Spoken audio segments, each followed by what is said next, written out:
вечер. Време за и против. Јас сум Бојана Димитриевска-Марковска, вечерва ваш домаќин. За последните случувања во затворот и Дризово, по инцидентите што открија надлежните, но и за представките кои граѓаните ги испраќаат до Народниот правобранител, разговарам токму со Народниот правобранител Насер Зибери. Добро вечер, благодарам што прифативте поканата да бидете мој вечерашен гостин. Добро вечер и ви благодарам за можност. На почеток она што е актуелно, а тоа се инцидентите кои се случија во затворот и Дризово. Внатре во затворот влеговте вие како институција да проверите, да ги проверите надзорните камери, но при тоа беше екипата од кај Народниот правобранител нападната од затвореници и ви беше оневозможено да ги видите дел од снимките. Потоа излезе информација дека сте ги обезбедиле снимките. Што покажуваат тие, што се случувало во затворот и Дризово? Да, точно ние бевме 3 дена поред во затворот. Прво да ги видиме на лице место состојбите какви се. Да ги посетиме затворениците кои се жалија на повреда од акцијата на Министерството за внатрешни работи. Да земеме изјави од истите за тоа што се случило и како доаѓа до такви ситуации да биде употребена сила од страна на припадниците на МВР. Да разговараме со управата на затворот за истите случувања, но и да обезбедиме видеозаписи кои ќе ни послужат во понатамошното третирање на предметот, за да добиеме една пообјективна представа. Се разбира, ова првиот дел од активностите наши и мора да ви кажам дека дел од констатациите кои требаше ние да ги обезбедиме преку видеозаписите, за жал не успеавме да добиеме целосна објективна слика. Зошто? Од причина што прво, како што рековте, увидот во просторијата каде што се обезбедуваат уредите кои ги контролираат камерите и видеозаписите, не беше обезбеден од страна на службите надлежни за тоа во затворот, односно затворската полиција, и при тоа им се овозможи на затвореници да упаѓаат во просторијата и да ја попречуваат работата на службите на Народниот правобранител во присуство на лице одговорно за видеозаписите и уредите кои ги контролира во самиот затвор. Од тие причини ние се повлековме, но побаравме од затворот да ни бидат обезбедени во електронска форма, ние да можеме во институцијата да ги провериме. И конечно да одговарам на конкретното ваше прашање. Од видеозаписите имаме 3 констатации. Прво, дека не се уредни. Дел од видеозаписите се исечени. Второ, нема видеозаписи од сите камери. И трето, одделни камери не биле во функција. Зошто се случило тоа? Кој дозволил, дали тоа е поради затворениците, кој им дозволил да се движат таму во близина на камерите, кој ги сечел, монтирал овие снимки кои били испратени до вас? Изјавите на затворениците засегнати од акцијата и на представник на управата се разликуваат, бидејќи затворениците изјавуваат дека критичната вечер во просториите каде што се уредите бил представник на управата и работел во истата просторија. И според нивни тврдења и изјави, камерите биле поместени, односно насочени настрана, за да не може да биде опфатен целиот простор каде што се одвивала акцијата на Министерството за внатрешни работи. Спротивно на ова се тврдењата на представникот на затворот дека камерите биле уредно поставени и дека во меѓувреме, на почетокот на акцијата, некој применувал постапки за да може видеозаписите да не бидат уредни, односно да се помести видот на камерата во просторијата каде што се случува настанот. За жал, ова второто тврдење ни се потврди со дел од снимањето. Ние уште не го имаме завршено целиот процес на обработка на видеозаписите, но во еден дел се гледа како затвореници, качени еден на друг, ги поместуваат камерите. Дали тоа поместување значи враќање од свртената камера во спротивен правец кон просторијата или обратно, ние не можевме досега тоа да го установиме, односно утврдиме. Но дека се компрометирани видеозаписите, можеме слободно и одговорно да тврдиме. Но и како и да е, дел од настаните во видеозаписите е снимен. Настанал судир меѓу две групи. Според информациите до кои дојде нашиот медиум, до кои дојде телевизија Алфа, станува збор за две групи кои продавале телефони и наркотици во затворот.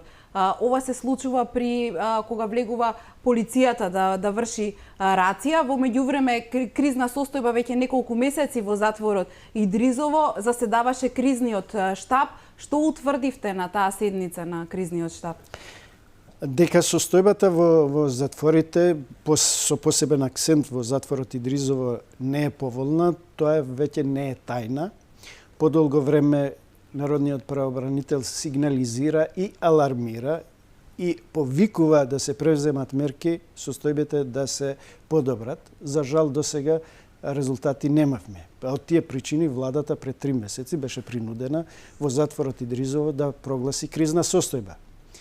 И соодветно на тоа, како надлежна институција за справување со кризните состојби, Центарот за управување со кризи, со овластување на владата, формираше штаб за справување со кризата, кој штаб 3-4 состаноци има и во кој членуваат повеќе министерства, повеќе органи на управа, пред се вклучувајќи го и представникот на Народниот правобранител, но посебно и управата на затворот Идризово и управата за извршување на санкции. На последниот состанок, како што спомнавте, беше повикан со точка на дневен ред да се разгледа актуелната ситуација по извршениот претерес на МВР во полуотвореното оделение и најавата на затворениците во ова оделение дека ќе пристапат кон штрајк со глад, односно ќе одбиват оброк кој им следува редовно според сите прописи. За жал, постои некоординирана активност меѓу институциите.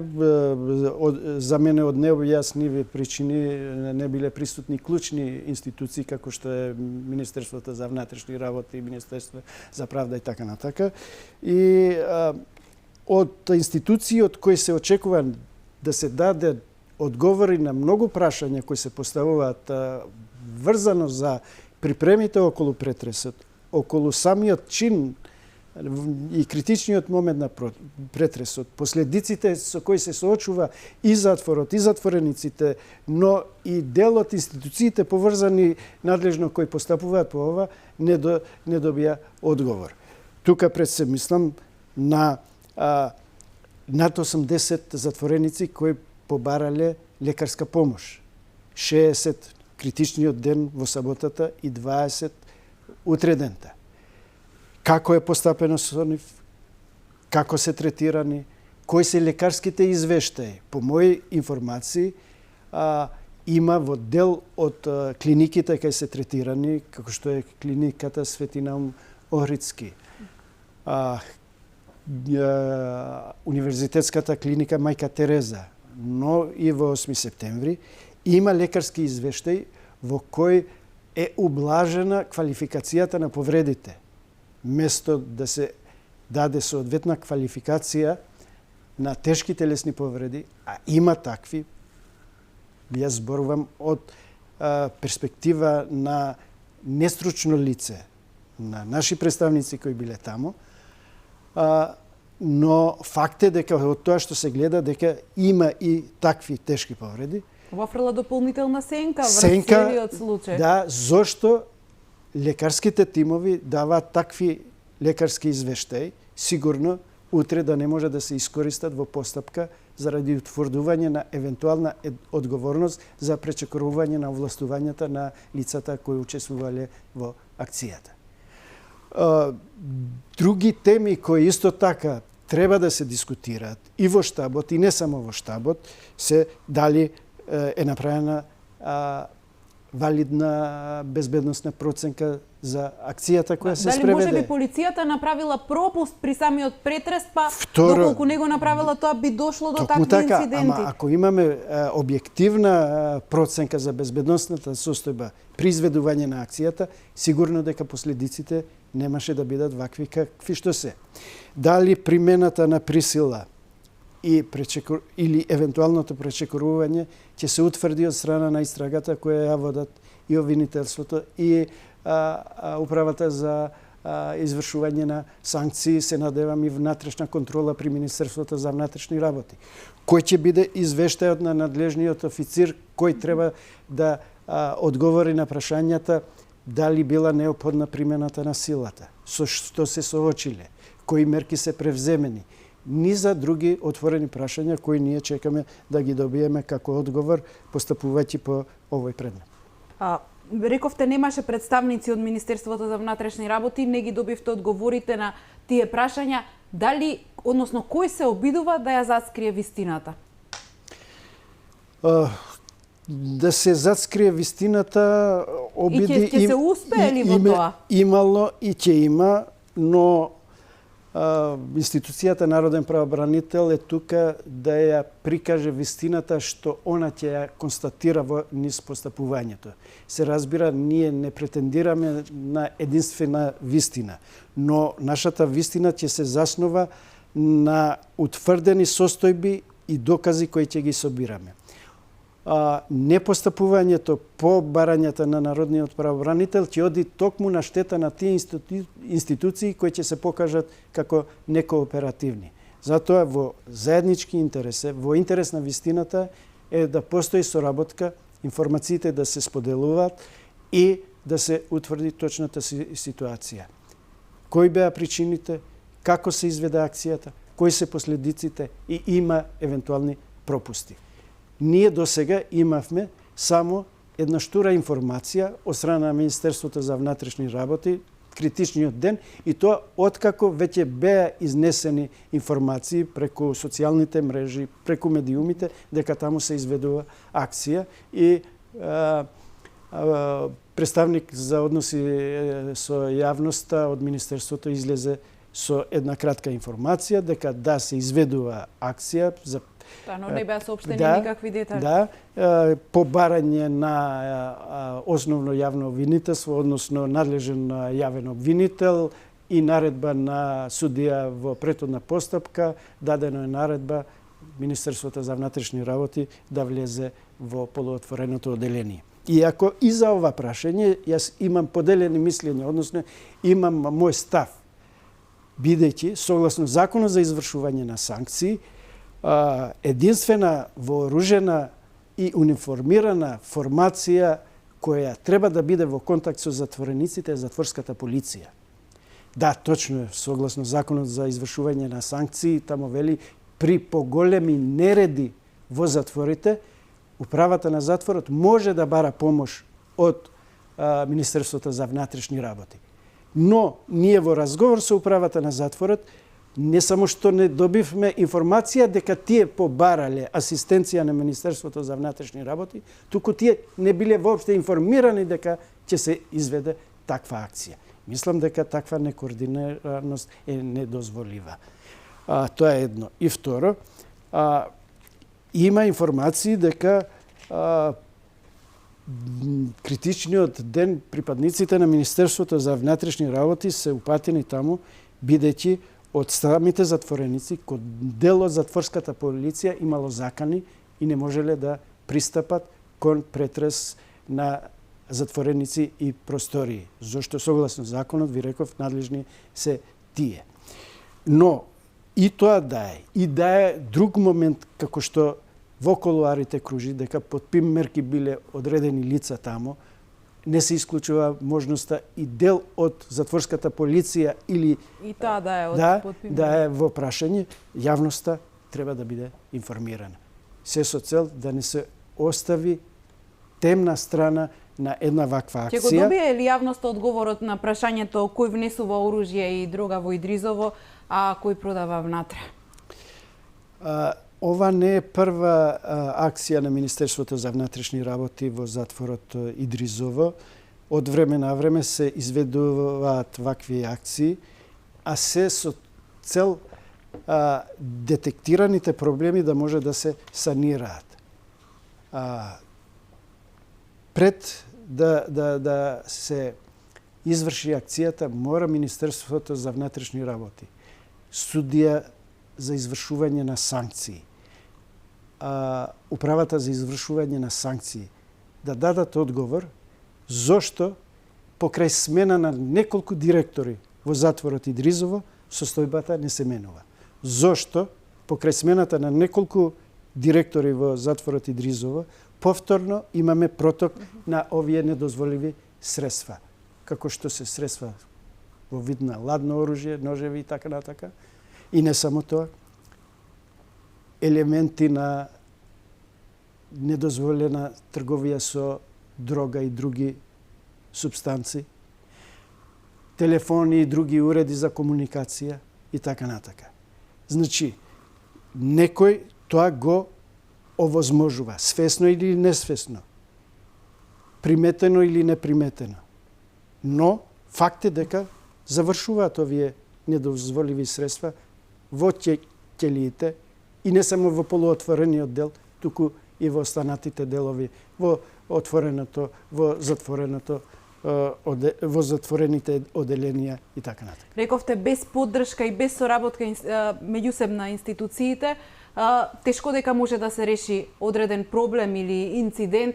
Народниот правобранител не може сам да затвори еден случај и да ја каже вистината, потребна ви е помош и од останатите институции. Ние имавме еден случај со тунелот пред неколку месеци кога се појави информацијата дека пронајден е тунел долг 60 метри кој води зад жиците на дворот од Идризово. Недостасувале само уште неколку метри за да можат затворениците да се дадат во бегство.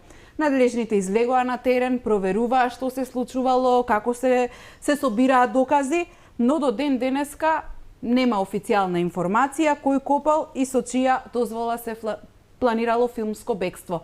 Дали можеби вие располагате со некакви информации за ова? Ситуацијата со обидот за бегство преку тунел е малку и трагикомична, бидејќи како што рековте, недостасувале само уште неколку метри, односно чекори, Так. а позади оградата, зидот на затворот, за жал, заштитна ограда и не постоела во тој момент. Била оштетена.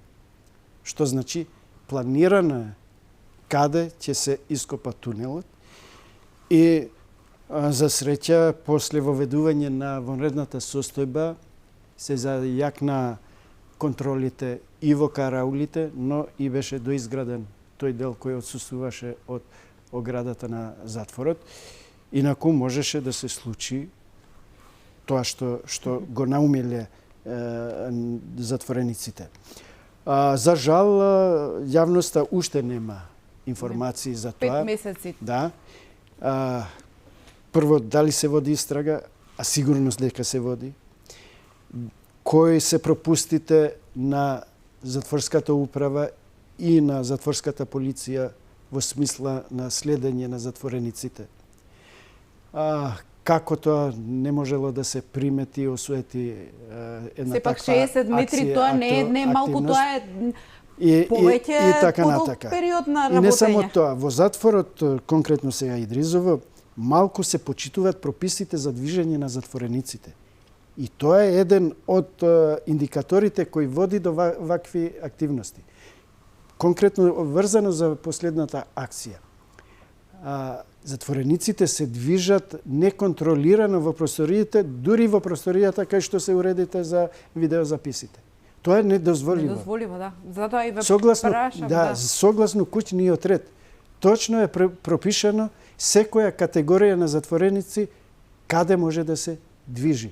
Се разбира, тие што се на доживотен затвор строго се изолирани во крило 9. Другите затвореници за потешки дела во затворениот дел. Во полуотвореното оделение исто така има точно предвидени патеки и простории каде што може да се движат. Како може затвореник да упадне во просторијата каде што се држат уредите за видеонадзор? И не само тоа. Ние констатиравме дека во полуотвореното оделение не се прави селекција согласно Законот за извршување на санкции и правилникот за куќниот ред за селекција на затворениците согласно кривичните дела и согласно издржаната затворска казна.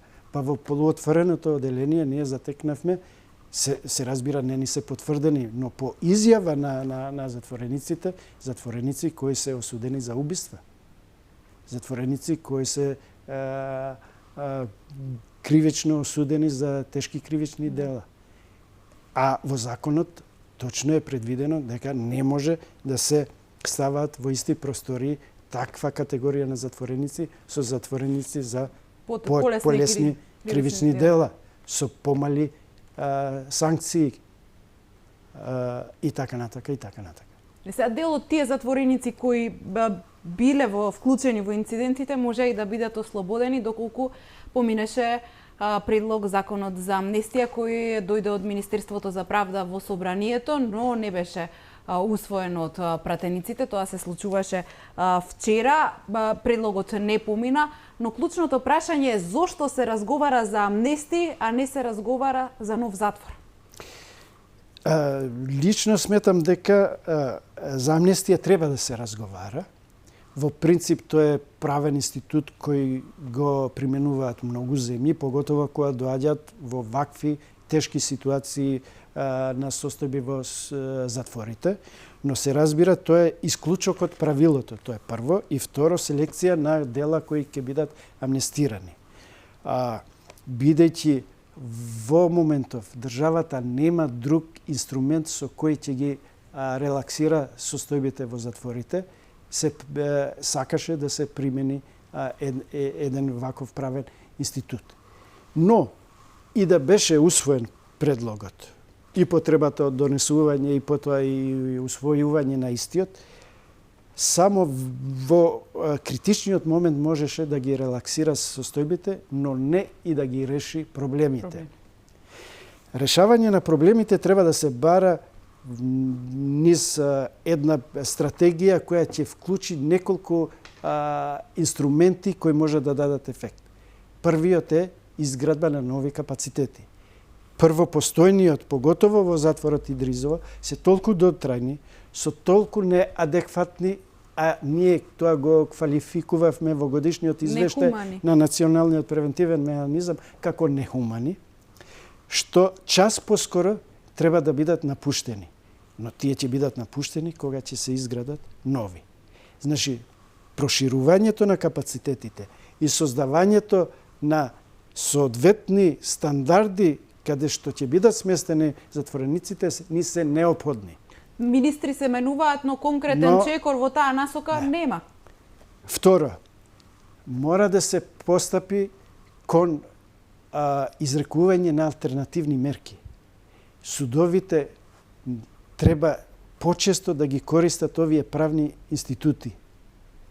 Условниот отпуст е една од институциите кој може да придонесе затворската популација да се намалува. Другите алтернативни мерки, како што е домашен притвор, условно, односно издржување на казна под надзор, системот на халки воопште не профункционира. Со еден збор, законот за пробација кој беше донесен во функција на намалување и растеретување на затворите, мислам дека не ги даде воопште очекуваните резултати. Затоа палетата на мерки кои треба да оди во насока на релаксација на состојбите во затворите треба да биде мултидисциплинарна. Да не ни се продолжи ваквата состојба, да во затворот Идризово 40 затвореници во едно крило да спијат на пот. Креветите да ни се на 4 спрата и по затвореник да имаме еден квадратен простор, а при тоа стандардите предвидуваат минимум 4 квадрати. Да не збориме за другите елементи, каква хигиена одржуваат овие простори, во какви услови се третираат овие затвореници, а да не зборувам сега за сосема трети елементи кои не се помалку битни, дури и побитни, процесот на ресоциализација. Основно начело во Законот за извршување на санкции е дека казнено-поправните и воспитно-поправните установи основна дејност ја имат ресоциализацијата на затворениците и нивно оспособување за враќање во општеството како самостојни и неризични граѓани во општеството. Според едно истражување произлегува дека дури 30% од затворениците кои биле ослободени со Законот за амнестија од 2018 ни се вратиле како рецидивисти. Зборот ми е многу по-сериозно треба да се пристапи кон проблемот, но дека треба да сериозно да се работи, тоа е неминовно, зашто не може ситуацијата во затворот Идризово и во целиот наш пенитенцијарен систем да се одржува со кризни состојби. Постојано нотирате во вашите извештаи за проблемите во затворите, за нехуманите услови кои, како што ги квалификувате, но институциите како да се глуви за сите овие забелешки, за се ова што им укажувате, зошто сме во една таква ситуација? Констатациите да такви се, за жал, и ние како институција нашите извештаи ги пласираме и до надлежните меѓународни институции кои се занимаваат со состојбата на затворската популација, нивното сместување, капацитетите, здравствената заштита на истите, процесот на ресоциализација и така натака. И во таа функција пред само 10 дена во нашата земја беше екипа на Комитетот против тортура на Советот на Европа, кој за жал ќе констатира состојби кои се крајно негативни за нашата земја, не само во затворите, туку и во сите места за задржување, како што се полициските станици со општа надлежност, како што се псијатриските болници во делот каде што се сместува затворска популација и така натака. И во првиот разговор кој го имав јас со нивните представници, зашто одржа 2 состанока со народниот правобранител на почетокот, пред отпочнување на нивната надзорна мисија и на крајот, но на првата ми рекоа: се надеваме дека одредени слабости и проблеми кои ги имаме нотирано на 2-3 наши извештаи, а тие доаѓаат на 2, односно 4 години, што значи 80 и повеќе години, ги имаме нотирано, сега ќе бидат, нема да бидат присутни. За жал, не само што ги затекна истите, туку се додадоа и други. Лоша е состојбата и во психијатриските болници и за тоа постојано нотирате во извештаите, но и во овој дел ништо не се превзема. Психијатриските болници прво се соочуваат со проблем на недостаток на соодветен медицински кадар и технички персонал. Во 3 психијатриски болници и во Скопје, и во Демирхисар, и во Демиркапија, бројот на персоналот на лица кои се грижат за овие штитеници е под минималните критериуми и потреби на овие установи. На неколку наврати Министерот за здравство најавуваше дека ќе бара од Министерството за финансии дополнителни согласности за вработување, но досега ситуацијата не е променета. Второ, се исто така условите крајно лоши, поготово во психијатриската болница во Демирхисар. И во истата ние нотиравме дека имаме пронајдено средства кои се забраните и со меѓународни конвенции и со нашите позитивни прописи. За жал се установи дека таквите средства можно е да биле искористени во третирање на одделни штитеници кои се сместени таму. А тоа е строго забрането. Тоа веќе представува тортура. Забрането со закон, со устав и со меѓународна конвенција. Состојбата во овие затвори, значи има потреба да се вложат дополнителни средства за подобрување прво на условите. Имаме ситуација каде не функционираат елементарни санитарни чворови, каде што врати и прозори не се затварат и не се заклучуваат.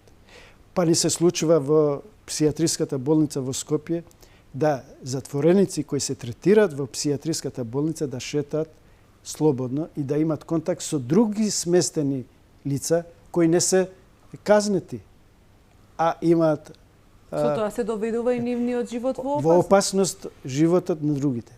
Животот на персоналот, кој исто така е во многу деликатна ситуација, бидејќи треба да овозможи здравствена заштита за сместените таму. Дури имавме ситуација кога затвореник кој е на издржување казна затвор, но префрлен во псијатриската болница во Скопје, по неколку дена да не се врати во установата, да излегува, да заминува, дали заминува дома или каде, но по 2-3 дена да се врати во установата. И затоа никој нема одговорност. И ваквите состојби секако не само дека се негативни, туку опасни. Може да се случи немил настан тој затвореник да ја загрози безбедноста. Не само внатре во кругот на установата, туку и надвор од неја. Правиме пауза за реклами, продолжуваме со разговорот. Почитувани, останете тука, за кратко сме назад, продолжуваме со интервјуто со народниот правобранител.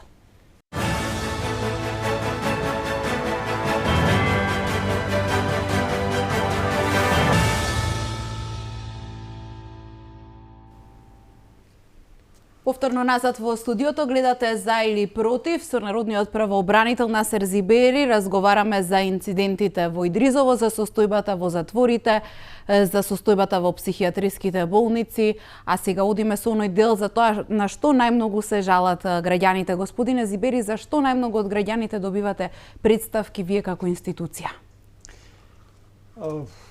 Некако стандард стана бројот на представките најбројни да бидат во делот на правосудството. И кога велам делот на правосудството, тука мислам на работата на самите судови, Републичкиот судски совет, обвинителствата по право од основно до Републичко совет на јавни обвинители, но доминираат представките врзани за работата на извршителите. Доминантна позиција во областа правосудство се представките на работата на извршителите.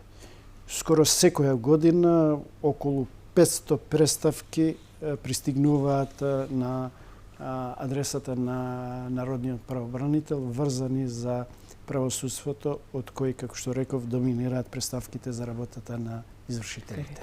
Се разбира, голем е бројот на представките и во делот на областа работни односи, представките во делот на потрошувачките права и тука пред се околу проблемите со сметките за потрошена електрична енергија, водоснабдување и така натака. Представките врзани за правата на детето, детските права и другите лица со попреченост. Се разбира, тука има и други области, но воглавном доминираат овие што ги спомнав, со челна позиција правосудство. Има еден момент, во моментов, периодов, уствари, што е сега е тоа хаосот со вадењето на личните документи, личните карти, возачките дозволи, пасошите. Ја критикувавте владата зошто сите трошоци за замена на личните документи кои произлегуваат од договорот со Грција мора да ги платат граѓаните. но и овие ваши критики не допреа до надлежните. Сега граѓаните се приморани на свој трошок да ги вадат документите, но при тоа и многу е тешко за закажување термин. Некој ако сака да патува, не може да патува за тоа што мора да има нов пасош.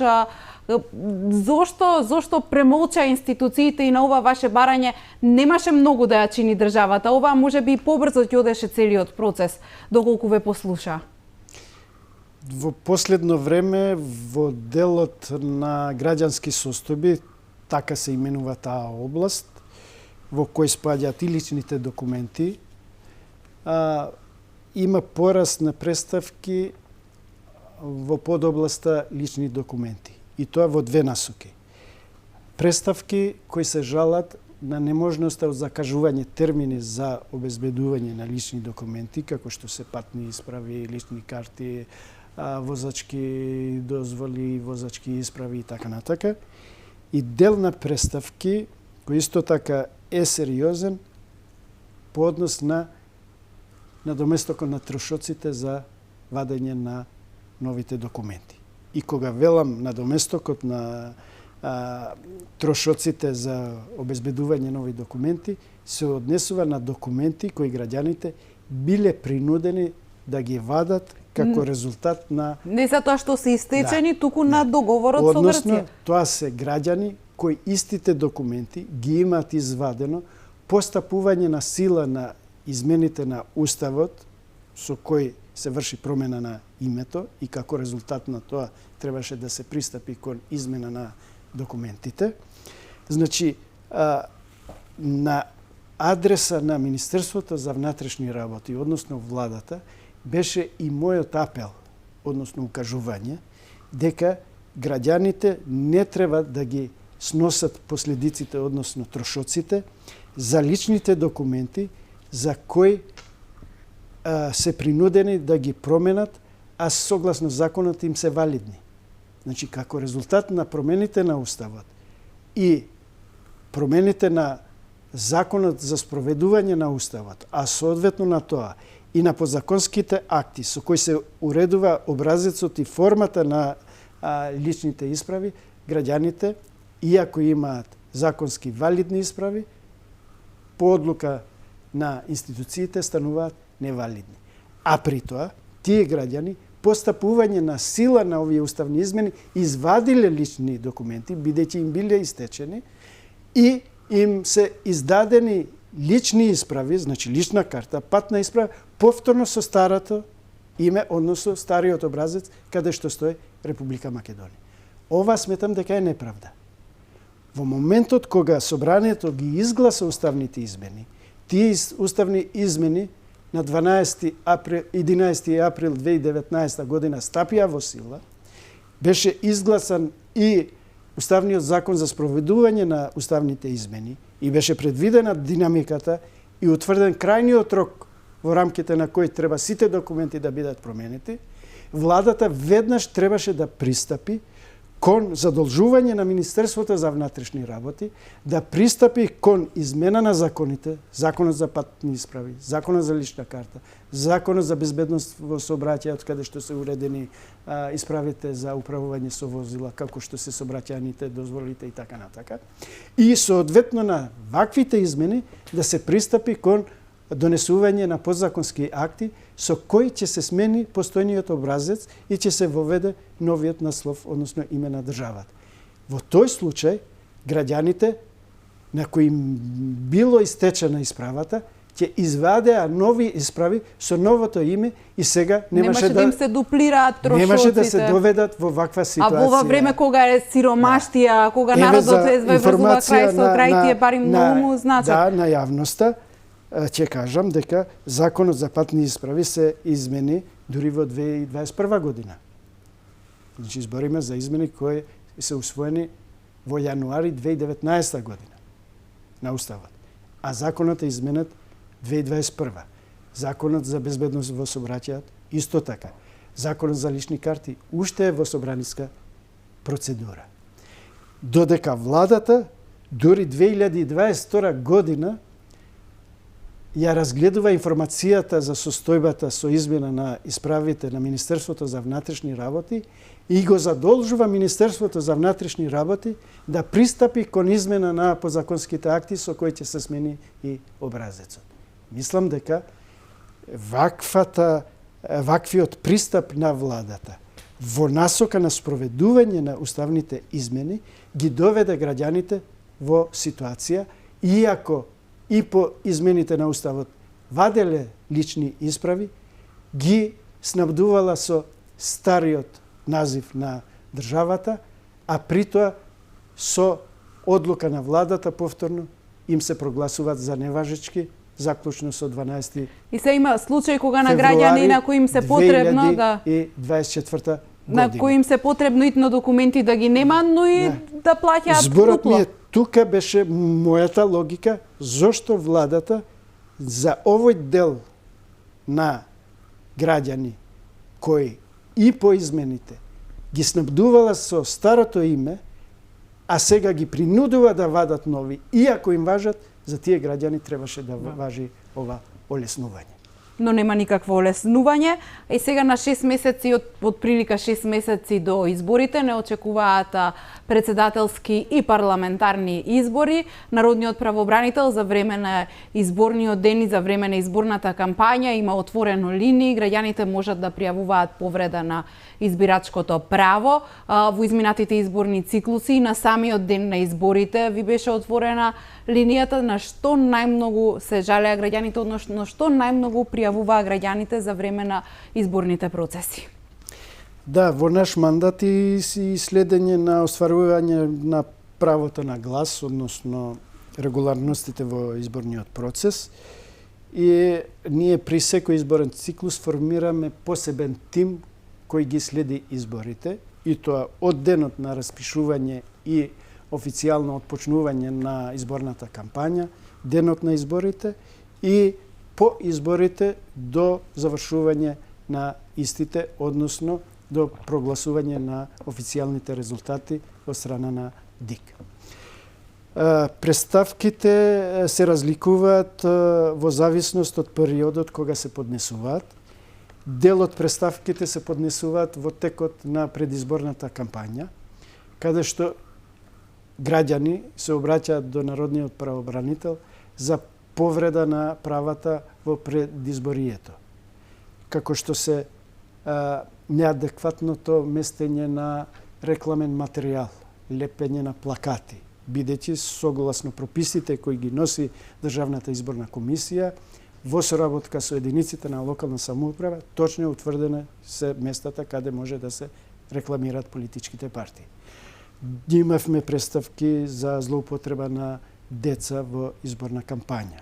Имавме представки во делот на притисоци врз граѓани и така натака.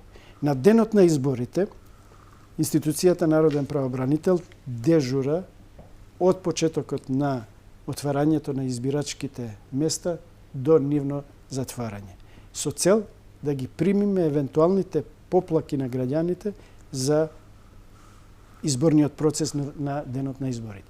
Овие представки во главном се однесуваат на попречување на правото на остварување на правото на глас, односно да се учесува на изборите. И тоа, почнувајќи од неможноста да се најде избирачкото место каде е одреден граѓанин да гласа.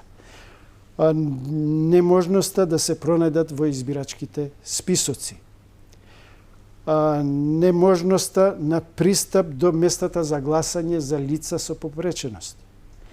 За недоволен број на мобилни екипи кои согласно законот се упатуваат во местата каде се задржуваат стари изнемоштени лица, како што се домовите, затворите, местата на задржување и така натака.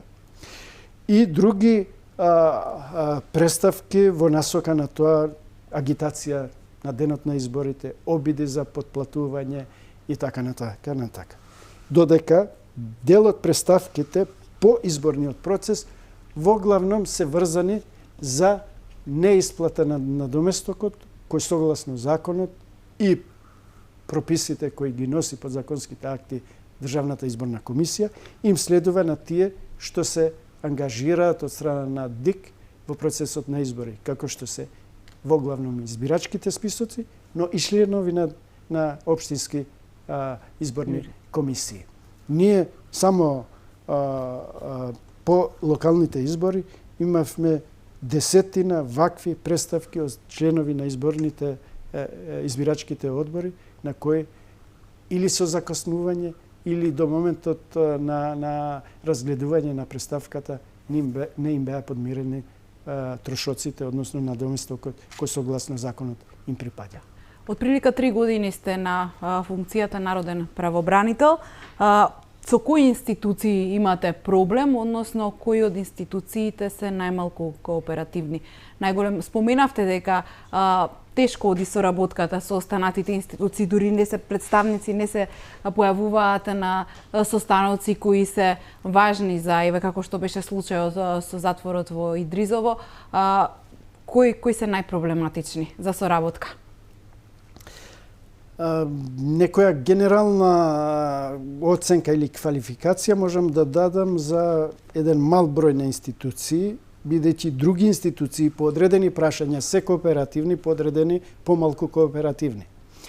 Во главном помалку кооперативни не само во насока да ни дадат формален одговор, туку да соработуваат и да дадат суштински одговори на обраќањата на народниот правобранител, се во главном службите, како што е Агенцијата за национална безбедност, во која се третира поголем број на поднесени барања за стекнување на државјанство. Нивните одговори, повикувајќи се на тајноста на постапката и заштита на податоците, во главном се сведуваат на еден формален одговор дека постапката е во тек и по утврдување на состојбата Министерството за внатрешни работи ќе биде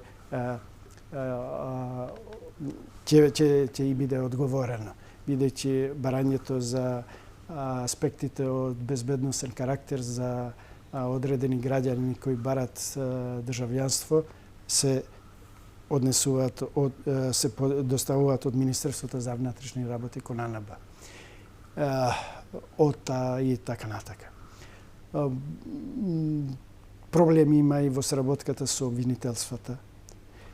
И одредени органи кои за одредени прашања, ви реков, се кооперативни, за одредени не.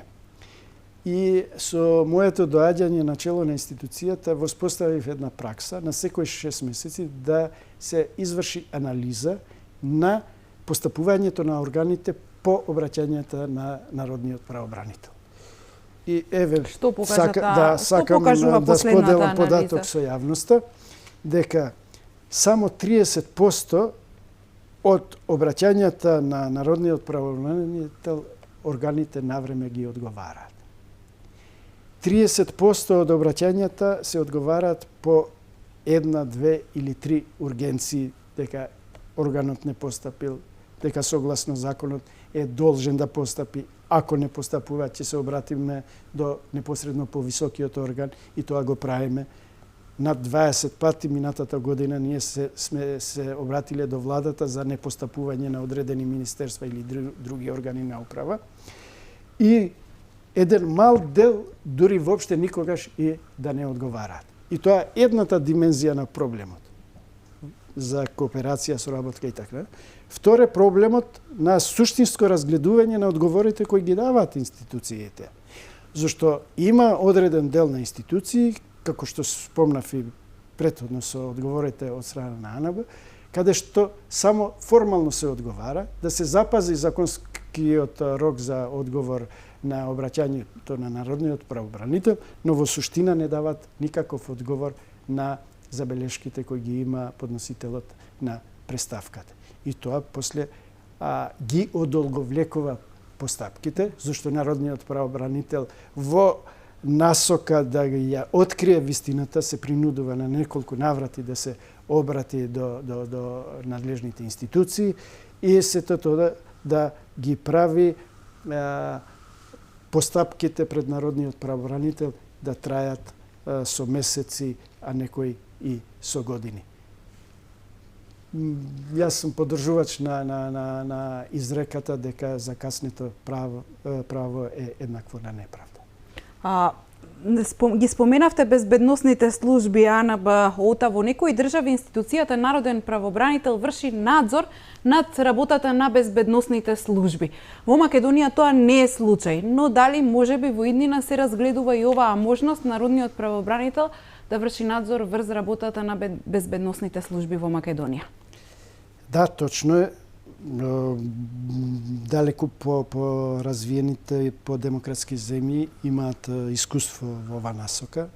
За среќа со последните измени на законите кои ја регулираат работата на безбедносните служби, како што е АНБ, како што е Агенцијата за разузнавање, како што е ОТА и така натака, да, законодавецот предвидел можност една од институциите, освен парламентарната контрола комисијата што е во собранието, во рамките на собранието, надзор да врши врз работата на овие служби и институцијата Народен правобранител. Се разбира, нашиот мандат е лимитиран во насока на тоа дали има повреда на правата на граѓаните. Ние не се занимаваме со начинот како е организирана една институција, надлежностите, поделбата и така натака, само во насока на тоа дали на некој граѓанин му е повредено некое право, а поврзано со работата и функцијата на овие служби. За жал, Македонија не може да се пофали дека има некое искуство и традиција, и затоа и беа направени овие измени по препорака на извештајот на представникот на Европската Унија Рајхард Прибе, овие институции да се реформираат, па како резултат на тоа се осамостоја овие институции од Министерството за внатрешни работи, Министерството за одбрана и така натака. Но и покрај тоа, мислам дека контролата врз овие служби отсуствува.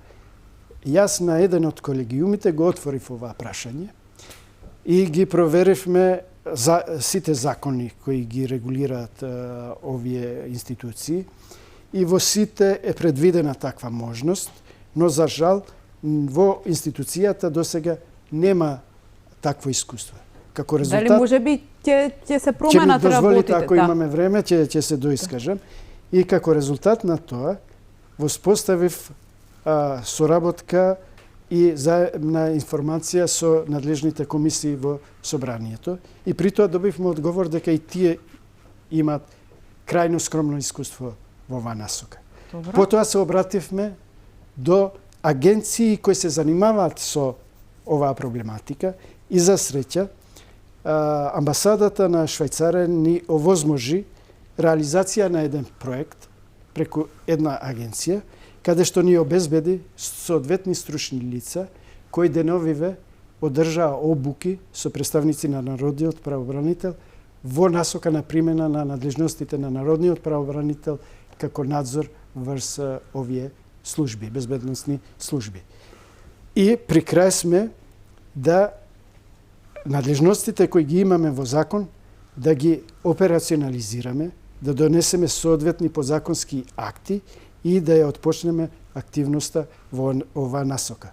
И не случајно, институцијата Народен правобранител годинава слави 25 години од неговото постоење. И прославата не сакавме да ја обележиме како има практика кај нас со свеченост и со ова, туку таа прослава ја поделивме на 4 настани со тематски и работни средби. И една од тие тематски средби по повод 25 години на институцијата Народен правобранител ќе се одржи на 8 овој месец, каде што е поканет и председателот на државата кој потекнува од Министерството за внатрешни работи и има свој видување за состојбата во оваа насока. Имаме ангажирано експерти од Швајцарија и внатрешни експерти кои ќе дадат придонес кон реализација и востановување на една пракса институцијата Народен правобранител да одговори на надлежностите кои законодавецот му ги има дадено со измените на овие закони. Се надевам дека ќе добиеме солидни одговори на ова конференција, која ќе има и два панела во кои ќе учествуваат стручњаци, по еден од надвор, по еден од земја, и со тоа да отпочне конечно надзорот врз овие служби. Зашто досега мој впечаток е дека се надвор од секаква Кога би отпочнал вака временски тој надзор? граѓанска и политичка контрола. Се разбира дека ќе се потрудиме до крајот на годината или првиот квартал на следната година, ние веќе да ги имаме спремено подзаконските акти и потоа да настапуваме. Господине Зибери, ви благодарам за разговорот и што бевте дел од За и против на телевизија Алфа. Благодарам на можноста да се обратиме до јавноста и се надевам дека имавме доволно информации со кои ќе биде запознаена. Благодарам уште еднаш вам, почитувани гледачи, ви благодарам за вниманието и довербата. Останете со програмата што ви ја нуди Алфа. Имајте пријатна вечер.